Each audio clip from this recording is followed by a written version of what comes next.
अकबर से औरंगजेब आज third part है। देन दक्कन, आज राजस्थान हमारा क्लियर हो गया है, पंजाब वाला क्लियर हो गया है, उत्तर पश्चिम वाला एरिया भी क्लियर हो गया कि मुगल एम्पायर कहाँ कहाँ तक फैला है, क्या क्या उसकी विस्तार नीति थी। अब आ गया है दक्कन, एंड मीन साउथर्न या फिर सदर्न इंडिया। दक्कन फर्स्ट है 1590 में दक्कन नीति का प्रारंभ हुआ। अकबर ने सोचा कि अब साउथ में भी हमें अपना बनाना चाहिए, तो अब सबसे पहले उन्होंने सोचा था कि साउथ में पूरे एम्पायर को बनाना है, किस तरीके से बनना है। तो 1590 में सबसे पहले उन्होंने जो है उपहार भेज कर लोगों को कोशिश की थी कि सबसे पहले लोगों को खुश करना चाहिए। सारे किंग्स, वहाँ के बड़े बड़े किंग्स जो थे, उन सब लोगों को सबसे पहले गिफ्ट्स दिए, प्राइज़ दे कि वो इस तरीके से उसके अंडर मान ले कि भाई हम पहले प्राइज़ दे रहे हैं आपको, पहले इनाम दे रहे हैं आपको, गिफ्ट्स दे रहे हैं आपको, ये सब चीज़ें दे रहे हैं, अब आप हमारे अंडर आ जाइए। अगर नहीं आओगे तो उसके बाद फिर हम आर्मी लेकर आएंगे। तो सबसे पहले जब उन्होंने 1590 में ये चीज़ चलाई थी, तो 1591 में 1591 में उन्होंने उपहार देकर अपने आप के सब में मिलाने की कोशिश की। जब ये नहीं काम आई, जब कोई भी इसके अंदर में नहीं आया, तब उन्होंने आक्रमण नीति को अपनाया था कि अब आर्मी लेकर जाना। पहला अभियान जो था उनका साउथर्न में, डेक्कन में अहमदनगर था, जहाँ के लिए उन्होंने भेजा था जो बैरम खां थे उनके बेटे, जिसको उन्होंने अपना बेटा मान लिया था, अब्दुल रहीम खाना और उनके खुद के ही बेटे मुराद। इन दोनों को सबसे पहले अहमदनगर में भेजा गया और कहा कि भैया आप जाके जीत के आओ। 1591 में भेजा गया और 1598 तक अहमदनगर जीत लिया गया। उस टाइम वहाँ की जो शासिका थी वो थी चांद बीबी। उस टाइम पे वो जो वहाँ पर रूल कर रही थी, उनको फाइनली हरा दिया गया। अब वहाँ कर साउथ में कौन कौन सा एरिया हमारे अंडर में आ गया, मुगल एम्पायर में आ गया। असीरगढ़, बुरहानपुर, अहमदनगर और बरा। ये कुछ बड़े बड़े हैं, और भी ज़्यादा जगह होंगे, लेकिन बड़े बड़े जो मेजर है जिसको आपको लिखना है, या जो जो चीज़ों को ज़्यादातर फोकस या याद रखना चाहिए, उन लोगों का, उस एरिया का नाम मैंने बताया है। असीरगढ़, बुरहानपुर, अहमदनगर और बरा। इसके बाद अकबर ने अभिजात्यों को अपने में मिलाकर विस्तार किया और कामयाबी भी मिली। अभिजात्य वो वर्ग होते हैं जो उस टाइम के वहाँ पर जागीरदार समझ लीजिए, अमीर समझ लीजिए, जो भी ज़्यादा पावरफुल होते हैं वहाँ के लोगों को, तो उनको उसने अपने आप में मिला लिया। उनको प्राइजेस देकर, उनको चीज़ें देकर, उनको ज़मीन देकर, तो उनसे मिलाने पे फ़ायदा हुआ क्योंकि वो वहाँ पर कंट्रोल करने लग गए। तो अब अकबर को वहाँ जाने की ज़रूरत नहीं पड़ती थी, वहाँ के लोग वहाँ रूल कर लेते थे। इसके बाद आ जाता है मनसबदार प्रणाली, जिसका विकास हुआ था और सेना नायक को इच्छा अनुसार शासन करते थे, क्योंकि वो उनको ज़मीन दे देते थे। भाई किंग को खुश कर दोगे, भाई खुश हो गए, जाओ भाई आपको ज़मीन दिया। इस तरीके से लोगों को ज़मीन मिलती रहती थी और वो उस जगह पर रूल करते थे। पहले उनकी लिमिटेड ज़मीन थी तो वो उस हिसाब से करते थे, लेकिन अब उसके ऊपर कौन है, मुगल एम्पायर है, तो उनके पास अब आर्मी भी है। किसकी, भाई मुगल एम्पायर की। तो अगर वो खुद से रूल नहीं कर पा रहे सही से, तो वो मुगल एम्पायर की मदद ले लेते थे, क्योंकि वो उनके अंडर में। इसलिए ऐसे में उनको ज़्यादा फायदा होने लग गया। कई जागीरें वतन जागीर होती थी। वतन जागीर वो होती है जिसमें अगर वो उसको जागीरदार मिलती है या उनको ज़मीन मिलती है तो वो उसके पुश्ते तक चलती जाएगी। ऐसे ज़मीन को हम कहते हैं वतन जागीर। ऐसे वंशागुणत था और वो लाइन से चलता रहता था। अकबर के बाद कुछ ही प्रदेश मुगल साम्राज्य में आ सके।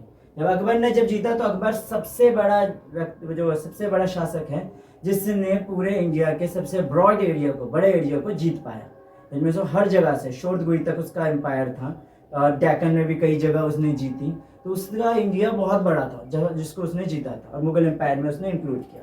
लेकिन उसके बाद जितने भी शासक आए, जो उसके बाद आए जहांगीर, फिर शाहजहां, फिर औरंगजेब, वो उतने जगह मिला नहीं पाए। यहाँ पर से दक्कन खत्म होता है और यहाँ पर अकबर की बात भी खत्म होती है। अकबर के बाद जो अगला शासक था वह जहांगीर था, और जहांगीर के बाद था शाहजहां। इन दोनों को मिक्स करके इसलिए बोला गया कि उन्होंने कुछ ज़्यादा कुछ नहीं किया है। उसमें किताब में बहुत कुछ लिखा होगा, आप उस किताब को रीड कर सकते हो, लेकिन जहाँ भी पॉइंट की बात की जाए तो पॉइंट्स उसके कुछ ज़्यादा हैं नहीं। तो जो लिमिटेड पॉइंट्स हैं वो ये है कि जहांगीर ने विस्तार नीति को अपनाया था, जैसे कि अकबर का था। उन्होंने भी सेम अकबर की नीति को अपनाया, पर उनको सफलता बहुत ही कम मिली। खुर्रम उस टाइम पे उनको बहुत ज़्यादा प्रॉब्लम दे रहे थे। जो नीचे में खुर्रम व्यक्ति थे, एक शासक थे, वो उनको बहुत प्रॉब्लम दे रहे थे। उनकी बगावत बहुत ज़्यादा हो रही थी, इसके कारण वो उनकी विस्तार नीति में प्रॉब्लम आ रही थी। दक्कन से अभिजात्यों के षड्यंत्र का सामना करना पड़ा। लेकिन दक्कन में जिन जिन को अभिजात्य वर्ग को मिलाया गया था, जो अमीर लोग थे उनको मिलाया गया था, इसलिए ताकि वो अकबर की हेल्प कर सकें।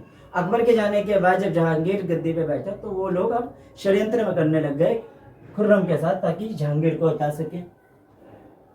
बरार जिन जिन के नाम ऊपर लिए गए थे, या और भी जगह बरार, जो जगह के बारे में ऊपर दक्कन में जीता गया जगह था, जिसमें आ जाता है बरार, बालाघाट और अहमदनगर, इसके कई भाग अब मुगल एम्पायर से अलग हो चुके थे, क्योंकि वो अपने आप में अब आज़ाद हो गए, क्योंकि जहांगीर उतना पावरफुल किंग नहीं रहा जितना अकबर था। तो सब लोगों ने अब अपने आप को अलग करना शुरू कर दिया, और ये हुआ किसके द्वारा? मलिक अंबर के द्वारा। जहांगीर के जज्बात आ जाता है शाहजहां, तो शाहजहां ने अपने ही पिता के खिलाफ बगावत कर दी। यानी शाहजहां जो है जहांगीर के खिलाफ उन्होंने बगावत कर दी, क्योंकि उनको बहुत ज़्यादा जल्दी थी गद्दी में आने की, और उन्होंने किसके हेल्प ली थी? खुर्रम के साथ। खुर्रम के साथ काफ़ी मदद लेकर उन्होंने इसकी गद्दी से हटाने की पूरी कोशिश की। उसके बाद आ जाता है 1636, जिसमें गोलकुंडा और बीजापुर के बीच में समझौते हुए, और दक्कन में युद्ध का जो है, जो दक्कन था उसमें युद्ध चल रहे थे, वो फाइनली स्टॉप हो गए थे। तो कुछ समझौते किए गए थे। तो गोलकुंडा और बीजापुर के बीच में, ये सारे दक्कन के एरिया है। दक्कन मतलब, अगर दक्कन की बात की जाए तो ध्यान से आपको पता जाना चाहिए कि ये जो है पूरा का पूरा साउथर्न इंडिया आता है। वहाँ पर दो जगह थे, वहाँ पर बीच में इनको एक समझौते थे। समझौतों का मतलब होता है शर्तें, जिस पर साइन किया गया। 1636 में बीजापुर और गोलकुंडा के बीच में एक समझौते किए गए, जिसमें आदिल शाह, वहाँ पर जितने भी नाम ले रहा हूँ तो किंग के नेम है या अभिजात्य वर्गों में से कोई है, ठीक है। तो आदिल शाह मुगलों की अधीनता स्वीकार करेगा, मतलब उसके अंडर आएगा। 20 लाख रुपए क्षतिपूर्ति के रूप में देगा, मतलब हमेशा 20 लाख रुपए उनको मिलने चाहिए मुगल लोगों को। वह गोलकुंडा के मामलों में कोई दखल अंदाजी नहीं करेगा। बीजापुर और गोलकुंडा के बीच में कोई विवाद होने पर मुगल शासक उनका बिचौलिया होगा, यानी बीच में काम करेगा। अगर गोलकुंडा और बीजापुर में कोई लड़ाई हो रही है तो उसके बीच को सुलझाने के लिए जो बिचौलिया का वर्क करे, काम है, वो मुगल होगा। शाहजी भोसले के खिलाफ लड़ाई में आदिल शाह मुगलों की सहायता करेगा। तो उस टाइम पे ये हो गया था कि अब मराठाओं का आगमन होना शुरू हो रहा था। जो औरंगजेब के टाइम पे बहुत अच्छे से पढ़ेंगे कि मराठा आ रहे थे, तो मराठा में आ जाता कि अगर दक्कन, जब तक नॉर्थ में थे तो अब तक मराठाओं का कोई जिक्र सुना नहीं था, लेकिन जब हमने साउथ में आ गए तो अब दक्कन में मराठाओं का नाम सुन रहे। तो उसमें एक व्यक्ति था जो बहुत ज़्यादा इशू दे रहा था, वह है शाहजी भोसले। तो उनके खिलाफ जो भी लड़ाई होगी मुगलों की, तो उसमें आदिल शाह मदद करेगा। गोलकुंडा ने एक पृथक संधि अपनाई, मतलब एक और दूसरी तरीके की एक संधि बनाई। गोलकुंडा ने मुगल शासक के प्रति वफादारी की शपथ ली, और उसने मुगल शासक के नाम में खुतबा स्वीकार करने की सहमति दी, और ईरान के शाह का नाम छोड़ दिया। तो उन्होंने फाइनली मुगल को बहुत ज़्यादा अपने आप में माना कि हम आपके लिए बिल्कुल डेडिकेटेड हैं, आपके लिए बिल्कुल आप जो बोलेंगे उसको हम करने के लिए, आपकी जो जहाँ पर हेल्प चाहिए हम करेंगे। गोलकुंडा के मुगलों को 2 लाख हुन प्रति वर्ष देने की सहमति की। गोलकुंडा में 2 लाख हुन प्रति वर्ष देने की सहमति की। ये कुछ शर्तें थी जिसके अंदर गोलकुंडा और बीजापुर के बीच में समझौते बनाए गए थे। और जब समझौते होते हैं तो लड़ाई नहीं होती, कि आप जब सेटलमेंट कर देते हैं तो लड़ाई नहीं होती।